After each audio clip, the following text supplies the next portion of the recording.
अर्थशास्त्र की कक्षा में मैं डॉक्टर कौशल किशोर तिवारी आप सभी का स्वागत करता हूं। पिछले वीडियो में हमने अर्थशास्त्र के परिचय के क्रम में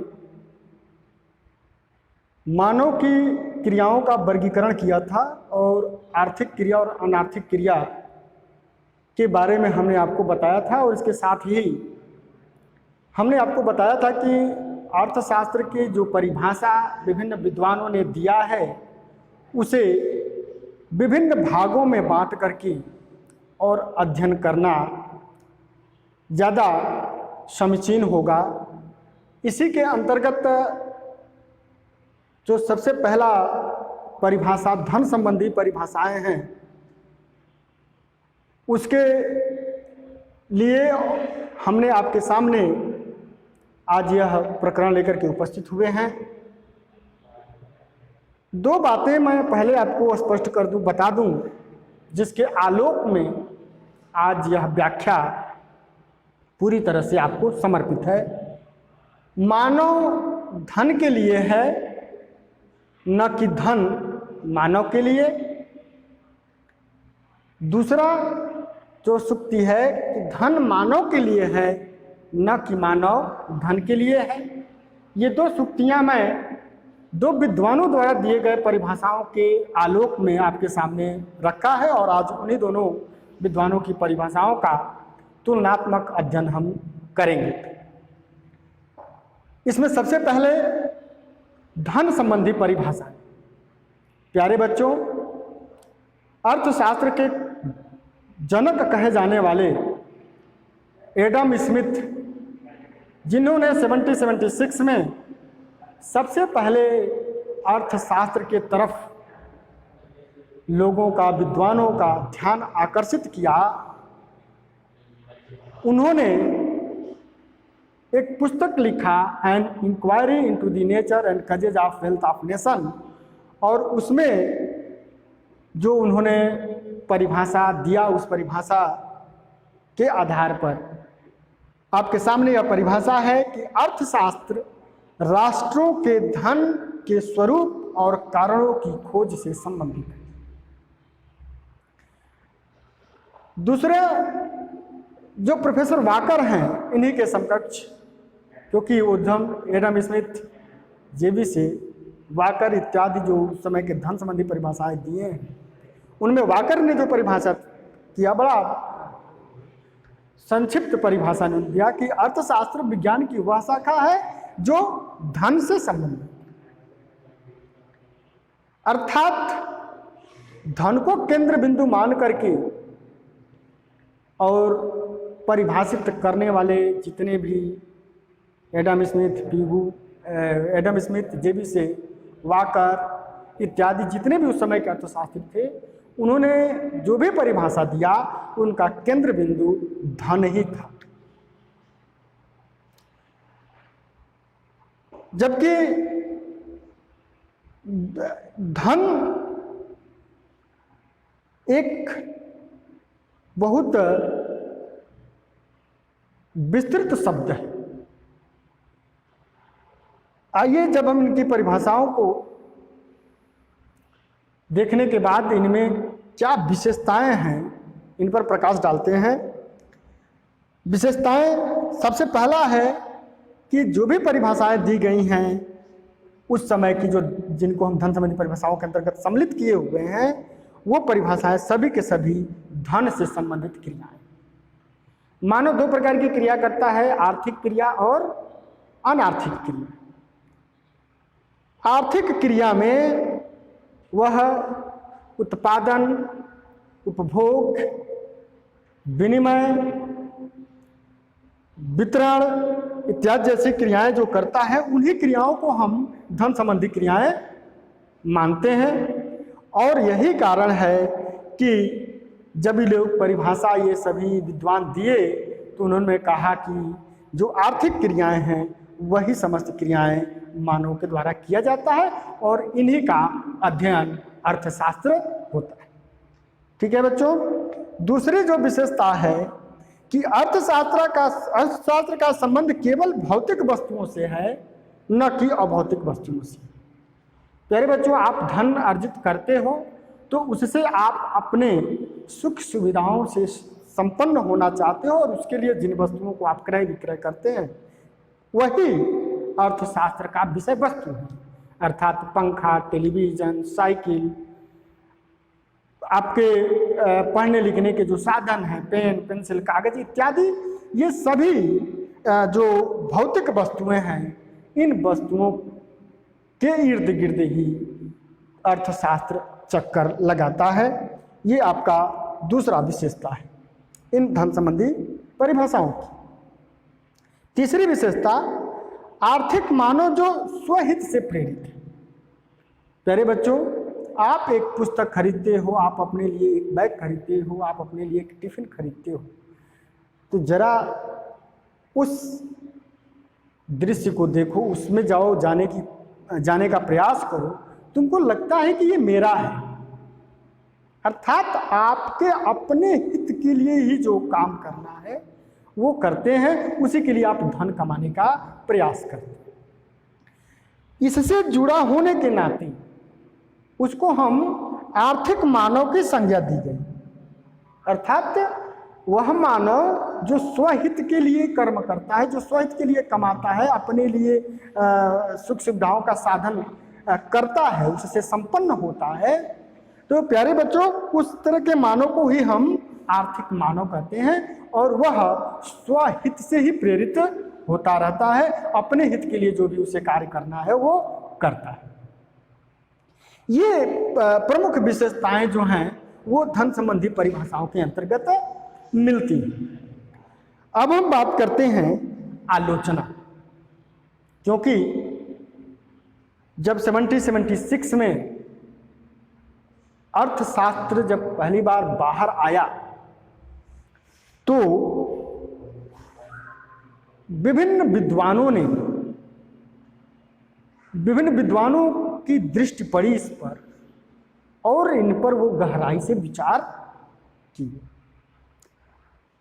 मार्शल, पीगू, कैनन इत्यादि जो उस समय के प्रसिद्ध अर्थशास्त्री थे, उन्होंने इसका अध्ययन किया, और अध्ययन करने के पश्चात कुछ गुण तो दिखाई दिए, कुछ विशेषताओं के बारे में मैंने आपको बताया, लेकिन इसके साथ साथ तमाम आलोचना भी इस परिभाषा की गई।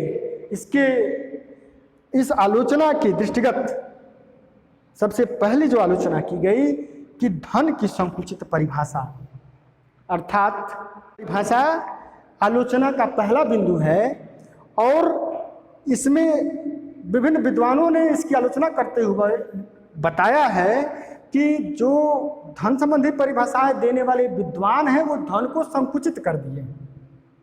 धन केवल, इसका तात्पर्य यह हो जाता है कि अगर हम धन कमा रहे हैं तो ठीक है, हम बुजुर्ग हो जाएंगे यानी धन कमाने वाले नहीं रहे तो मेरा कोई मतलब इस संसार में नहीं रहा। अर्थात जो भी धन के लिए जो मशीन है, जो कुछ भी है, अगर वो धन अर्जित करने वाले हों तो ठीक है, अन्यथा वो उसका कोई मतलब नहीं होता है। इसको ये परिभाषित किए हैं। अतः धन को संकुचित बनाने का कार्य इन परिभाषाओं ने किया है। दूसरा कि धन पर अत्यधिक बल दिया गया है। धन, अभी जैसा कि हमने आपको कहा कि अर्थशास्त्र का संबंध जो है वह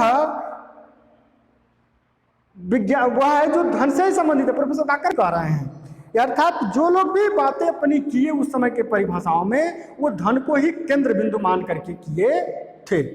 इसलिए यह आलोचना का एक बिंदु बना कि उस समय के विद्वानों ने अर्थशास्त्र को धन के ही केंद्र में रखकर धन पर अत्यधिक बल देने का कार्य किया है।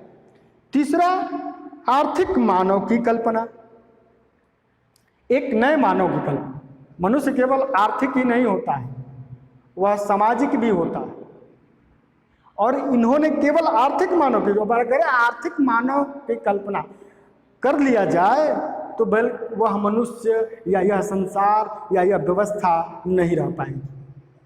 क्योंकि केवल आर्थिक मानव होने से मानव का जो मूल चीज है, जो मूल स्वरूप है, वह विनष्ट हो सकता है। तो इसमें केवल आर्थिक मानव की कल्पना किया गया है, जबकि इसके इतर भी मानव के कई रूप होते हैं।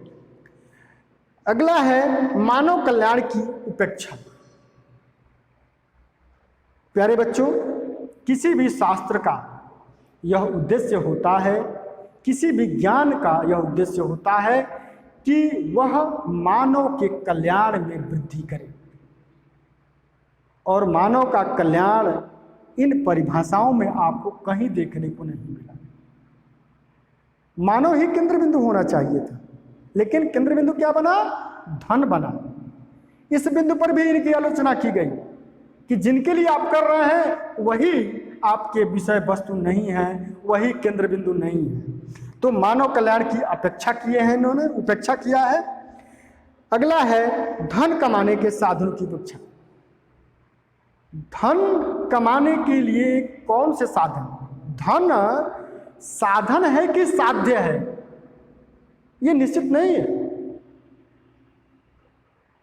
हमने आपसे यही कहा कि मानव धन के लिए है, न कि धन मानव के लिए। अगर इस परिभाषा, इस सुक्ति अगर कोई फिट बैठती है तो ये धन संबंधी परिभाषाओं पर ही ये ठीक बैठती है, क्योंकि इन्हीं की परिभाषा में ये बात कही गई है कि मानव धन के लिए है, न कि धन मानव के लिए। प्यारे बच्चों, मैं अब अगले बिंदु पर ले चल रहा हूं, जिसके अंतर्गत मैं आपको स्पष्ट करने वाला हूं कि धन मानव के लिए है, न कि मानव धन के लिए। प्यारे बच्चों, भौतिक कल्याण संबंधी परिभाषा को स्पष्ट करने से पहले हम एक बार आपको ये बता दें कि हम यहाँ पर एक तरह से एडम स्मिथ और मार्शल के द्वारा दिए गए परिभाषाओं का तुलनात्मक अध्ययन के लिए एक बिंदु भी मैं आपके सामने लिखा हूँ। धन मानव के लिए है, न कि मानव धन के लिए। इसी के आलोक में पुनः एक बार अर्थशास्त्र की परिभाषा को परिभाषित करने के लिए जो विभाग किया गया है, उस विभाग में भौतिक कल्याण संबंधी परिभाषाएं दी गई हैं, जिसमें इसका श्रेय जाता है प्रोफेसर मार्शल को। मार्शल परिभाषित करते हुए लिखते हैं कि अर्थशास्त्र मानव जीवन के साधारण व्यवसाय का अध्ययन है। इसमें व्यक्तिगत तथा सामाजिक क्रियाओं के उस भाग का अध्ययन किया जाता है जिसका भौतिक सुख के साधनों की प्राप्ति एवं उपयोग से घनिष्ठ संबंध है। प्रोफेसर मार्शल ने अर्थशास्त्र को एक संकुचित दृष्टिकोण से निकालने का प्रयास किया और इसमें व्यक्तियों को जो सम्मिलित किया वो व्यक्तिगत और सामाजिक दोनों क्रियाओं को इन्होंने सम्मिलित किया। साधारण और व्यवसाय के अध्ययन करने की इन्होंने बात किया था और अर्थशास्त्र को एक स्वरूप प्रदान करने का कार्य किया था। आइए हम देखते हैं विशेषताएं। अर्थशास्त्र साधारण मनुष्य की आर्थिक क्रियाओं का अध्ययन है। इन्होंने मनुष्य की उन क्रियाओं का जिक्र किया जो साधारण मनुष्य करता है, अर्थात वह उत्पादन करता है, उपभोग करता है, विनिमय करता है, वितरण करता है। ये जो क्रियाकलाप हैं वो साधारण मनुष्य अपने सुख समृद्धि में वृद्धि करने के लिए करता है। दूसरी विशेषता कि इसमें मानव के भौतिक कल्याण का अध्ययन किया जाता है। भौतिक कल्याण अर्थात भौतिक वस्तुओं से प्राप्त सुख सुविधा भौतिक कल्याण है। गर्मी का मौसम है, एसी से प्राप्त सुख सुविधा भौतिक कल्याण है।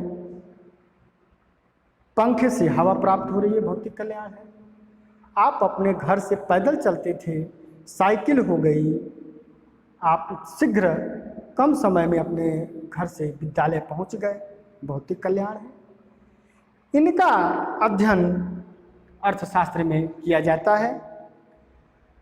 तीसरी विशेषता कि मुद्रा द्वारा आर्थिक क्रियाओं और भौतिक कल्याण की माप संभव। मानव जो भी क्रिया करता है उसका मुद्रा में माप संभव है और तभी उसका अध्ययन अर्थशास्त्र के विषय वस्तु बनते हैं।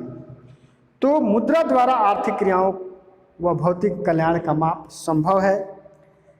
अगला विशेषता, यह एक सामाजिक विज्ञान है। इसके पहले एडम स्मिथ ने विज्ञान कहा और इन्होंने इसको सामाजिक विज्ञान कहा। सामाजिक विज्ञान अर्थात क्या होना चाहिए, क्या तो है ही, विज्ञान अगर इस चीज़ को परिभाषित करता है कि ये क्या है और इसके साथ साथ यह जोड़ दे कि क्या होना चाहिए, यह बिंदु सामाजिक विज्ञान की तरफ ले जाता है।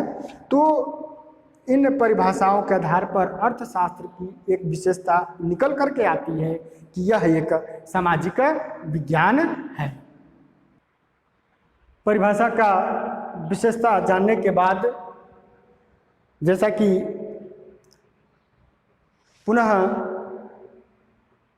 नए विद्वानों ने 18वीं शताब्दी के बाद 19वीं शताब्दी में जब प्रविष्ट किए तो उन परिभाषाओं को उपयुक्त न मानते हुए अपना तर्क प्रस्तुत किया और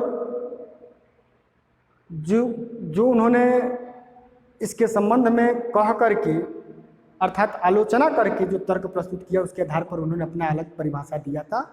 तो जो उन्होंने इसके अवगुण को सामने लाने का प्रयास किया था अर्थात आलोचनाएं, उसमें सबसे पहला आलोचना किया गया विद्वानों के द्वारा कि जीवन के साधारण व्यवसाय, जो वाक्यांश प्रोफेसर मार्शल ने अपनी परिभाषा में दिया है वह वाक्यांश स्पष्ट नहीं है।